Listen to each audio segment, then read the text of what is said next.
Welcome to One Small Step. This is the FMC findmecoaches.com PodClass series. It's so named because we aim with each episode to leave our audience with at least one small step that will take them nearer to achieving their goals, reaching their full potential. I'm Colin Newbold and I'm the founder of FMC, which is a coaching platform where you can find certified and experienced professional coaches who work with clients across a wide variety of areas. And the format of these episodes is an interview that I record with a selection of our coaches. Welcome to our episode of One Small Step. Now, today's coach is a lady called Kate Lewis. And Kate, I know you're skilled in a number of different but related coaching areas, but for this podcast, you've chosen to talk about career change. Now, what makes you choose that? Mm-hmm. So in my work as a coach, I am the career joy catalyst, and I work with people who are looking for joy in their work, and that often comes to me originally with this sort of message of I want to change my career, and so given that we work 90,000, research has shown that the average person works for 90,000 hours in their lives.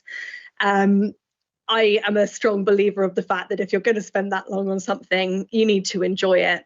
And so the work that I do with clients is around really identifying what would bring you joy in those 90,000 odd hours and then changing things to be able to see that happen. And so I think career change is a really important part of what we should be considering. That sounds great. Funny enough, I was doing, I was interviewed on a podcast very recently, and my partner calls me Crazy Boy, but the guy that was doing the interview said, "Oh, it reminded him of the last guest he had, who was actually known as Joy Boy, because he really enjoyed what he did, and infected everybody else with that enthusiasm. So I think it's a really great place to be." Mm. What type of people, Kate, are your typical clients? So it kind of runs on a bit of a spectrum, to be honest. I'd say the overall sort of united theme of people who I work with are people who just feel a little bit either stuck or feel dissatisfied with their work, or they might even have actually been in a position where they're forced to make a change through redundancy or other things that mean that they've got to consider their next steps. But as I said, it goes on a bit of a spectrum from people who want to, I think the initial thing, that the immediate thing you think of career change is complete career change, moving from one industry to another. I've done that a couple of times in my life, and I work with clients who want to do the same thing. So that's at one end of the spectrum. But then there's also clients all the way down, right way to the other end of the spectrum, which is I don't necessarily want to change what I'm doing or where I'm working, but this doesn't feel right, and I need to work out why and what needs to change within this so that I can take that next step to that next promotion, or so that I can rediscover the joy in what it is that I'm doing, because it doesn't feel satisfying or fulfilling. I'm not motivated and I'm not engaged, and everywhere in between. So I work with people who want to stay in the same industry but change their organization. I work with people who want to make progress in their career and consider their career succession and how they could progress to the next level. And I work with people who want to make a complete change. Well, you mentioned that you've had some significant career changes. What is your own background? How did you get into coaching as well? So I was a teacher for a long time. I worked in education for many years, worked internationally, I've lived and worked in 6 different countries.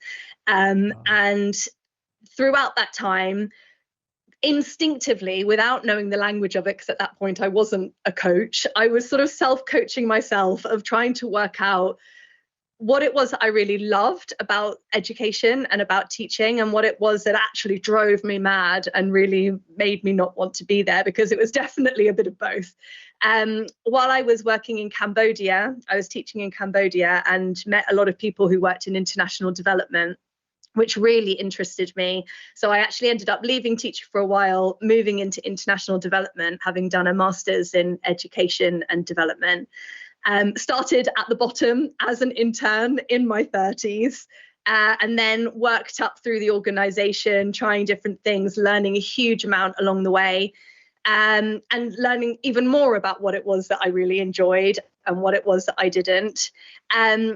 Then had a baby, went on maternity leave, and then had a bit of a choice about whether I wanted to go back into international development, which honestly, there were great things, but it didn't feel quite right. Teaching, weirdly enough, despite having left it, felt more right. So I decided to go back into teaching. So I spent a few more years in teaching, working in school management and becoming more involved in the coaching and mentoring of other staff members. And at that point, Back in the UK. You were back actually, in the no, UK, I was in Egypt at that point. Were you in Egypt by then? Yeah, Wow. working in Cairo. And at that point, I just had a bit of a light bulb moment. I'd done all of these different things and lived in all of these places and worked with all of these people, and had finally sort of come to understand that the things that I really value and the things that bring me joy in my work are helping others, creating relationships, communication, and development, learning and development. And I didn't like being stuck in a system, in the sort of school system. I didn't like sort of having to be spread in so many different places and not being able to do anything to the quality and depth that I really wanted to. You know, I'd work with teachers who were having issues and challenges, but we'd have 10 minutes in between classes, and during that 10 minutes a kid would run through and climb into a cupboard. So you never were able to really have the conversations and have the impact that we really needed. It all felt very reactive and very just put a plaster on it and keep going.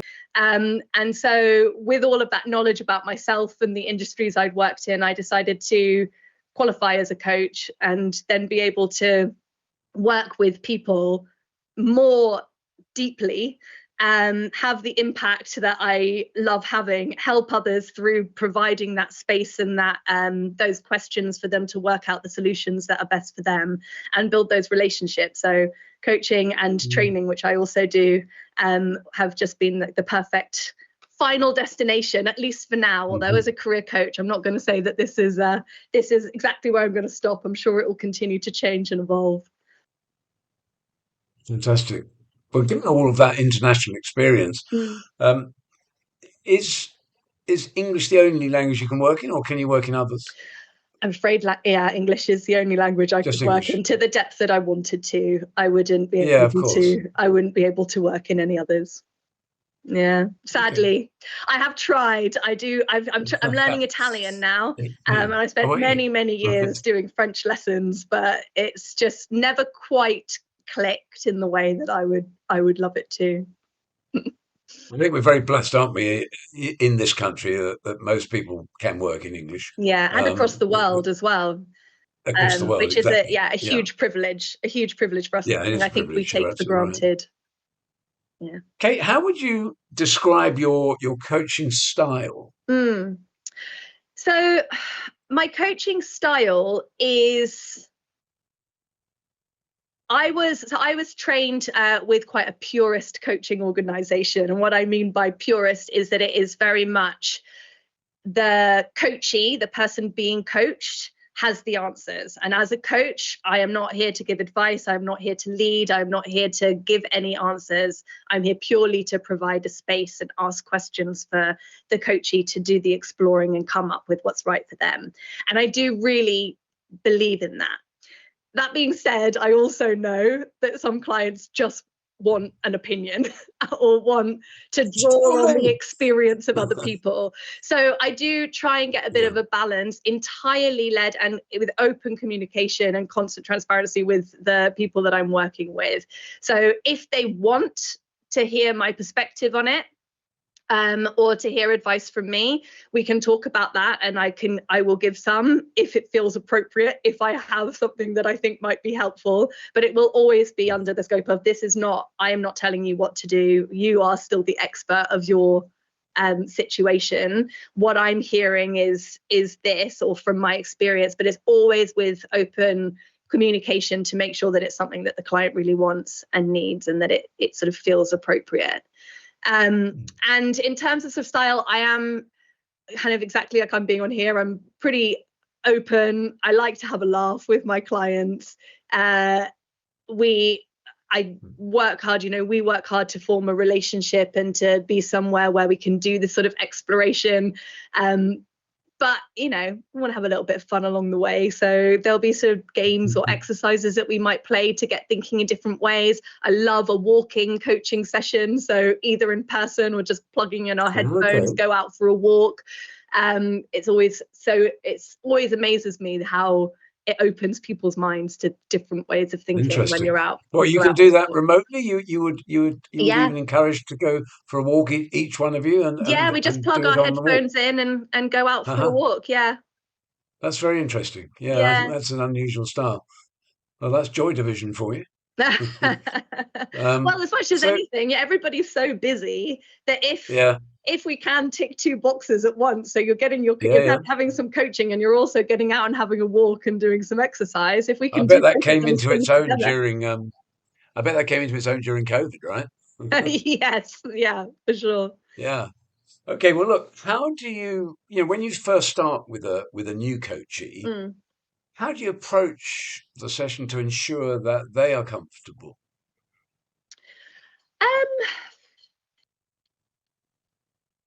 I mean, ultimately, coaching is all about the coachee.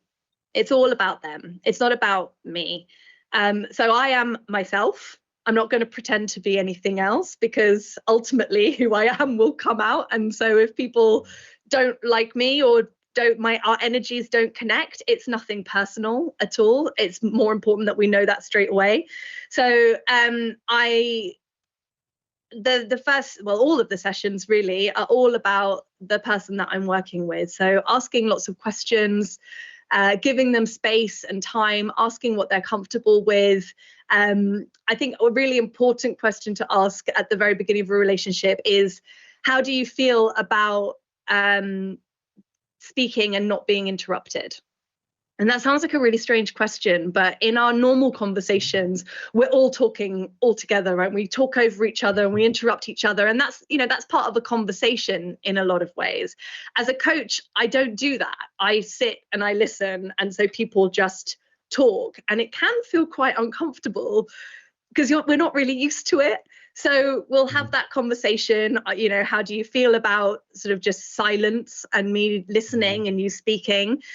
On the flip side also, how do you feel about me interrupting you if I feel like maybe we're digressing and there might be sort of a more impactful or useful direction to go? How do you feel about me interrupting and bringing that in? So conversations around how they like to work, how they want to be interacted with, what they want from me. Is this a collaboration? I'm very collaborative. It is a thought partnership with them in the driver's seat. So it's all about just getting those expectations really clear, and giving people the opportunity to really think about what they want and what they need, because we don't really have time to stop and think about that often. So, yeah. I think the great value of a coach is the way that coaches listen with the intent to understand rather than to reply, which is what most people who are not coaches do. Yeah, and also it's listening with the intent to understand and not to solve. I think that's something else that, with all the best intentions, and I do this as well with my friends and my family, you hear somebody who's struggling with something and you just want to give them a solution or say something that you think might help. And actually, as a coach, that's not what we do. We're listening to understand and to provide different ways of thinking about it, not to provide a solution. And that can be quite a new experience for people as well. Nicely put. Yeah, well done.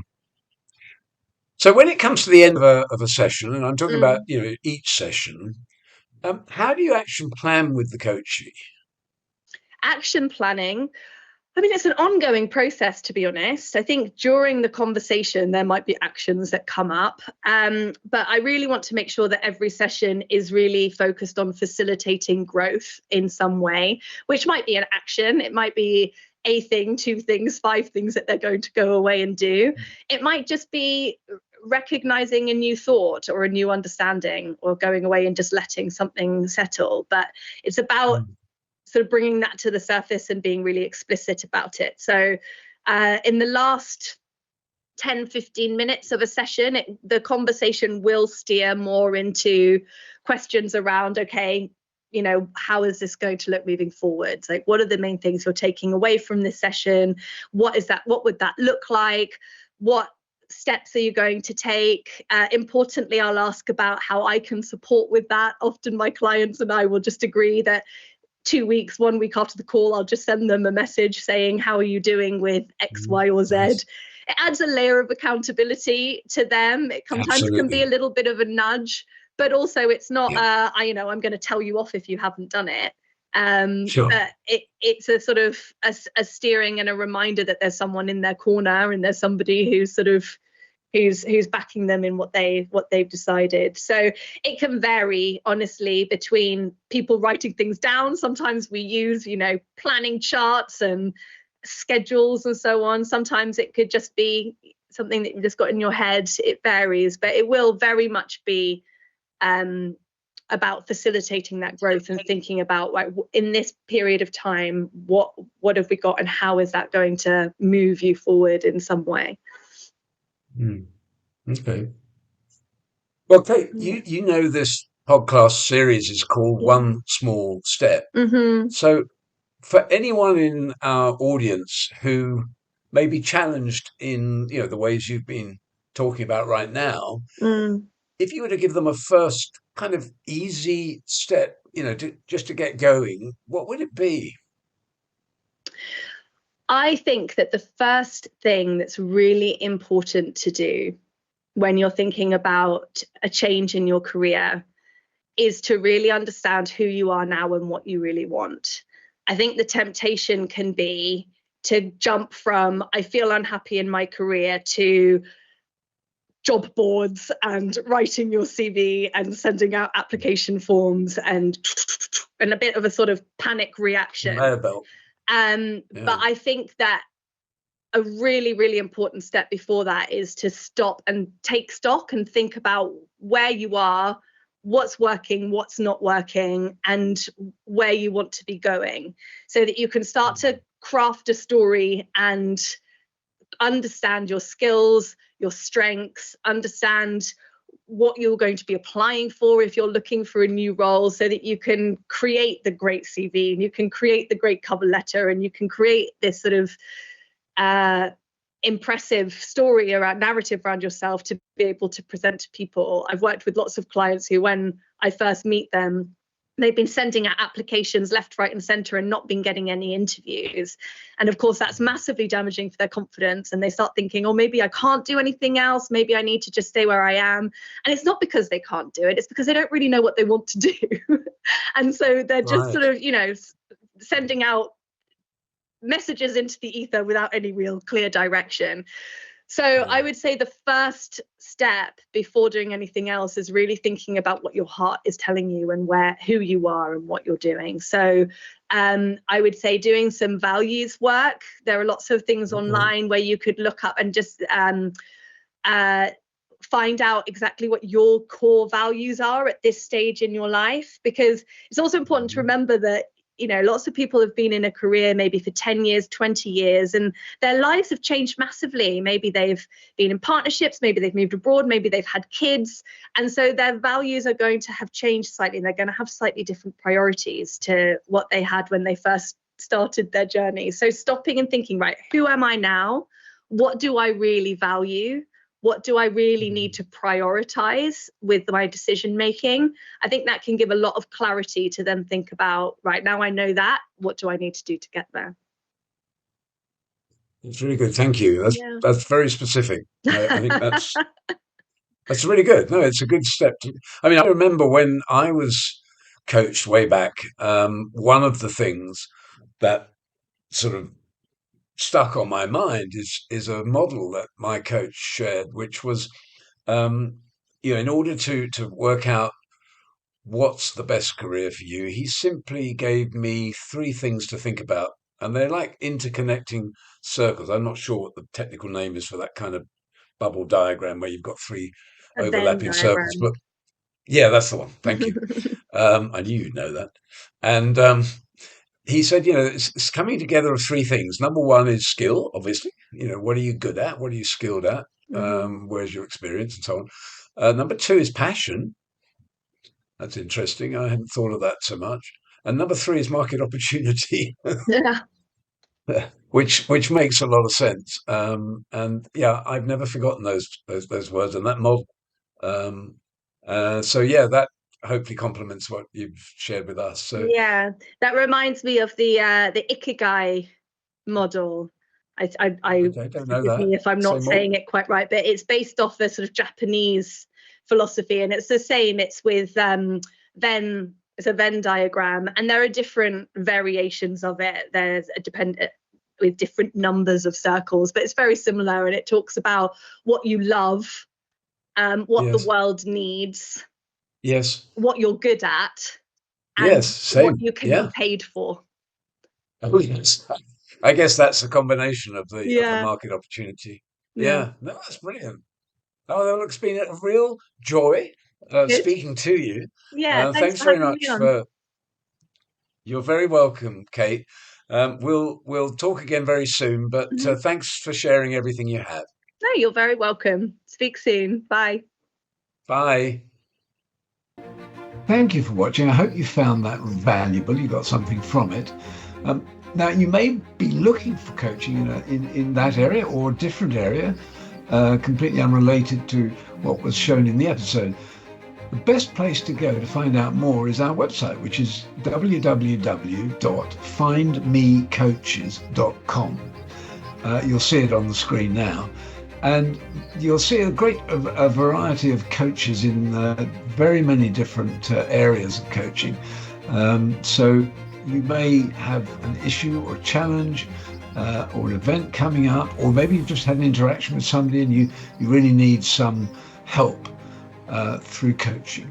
So go to the website, have a look at the coaches we offer, the coaching niches that we operate in. And if you want to reach out, there is a form that you can fill in on the website.